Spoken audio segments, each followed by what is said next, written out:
জানেন, এই জায়গাটার সাথে না আমার অনেক পুরনো একটা সম্পর্ক আছে। যেমন? যেমন এই জায়গায় আমি আমার সব থেকে কাছের মানুষটাকে পেয়েছিলাম, আবার এখানে হারিয়ে ফেলেছি। হারিয়ে ফেললেন কিভাবে? সে অনেক লং স্টোরি, পরে না হয় কখনো বলবো। আপনার স্টোরি, আপনার ইচ্ছা। কি আমাকে দেখে কি মুছে ফেললেন? আরে না, কিছু না।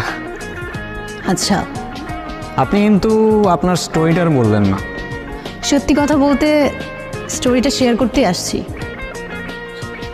সময়টা ছিল তখন, হ্যাঁ, আমি ক্লাস 8-9-এ পড়ি। বাবার বদলি হয়ে যায়, আমি এখানে চলে আসি, এখানে স্কুলে ভর্তি হই।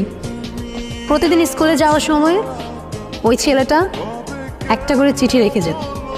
প্রথম কয়েকদিন তো আমি কখনোই চিঠি নিতাম না, কিন্তু একদিন চিঠি না নিয়ে আর পারলাম না। এত সুন্দর করে কথাগুলো লিখতো,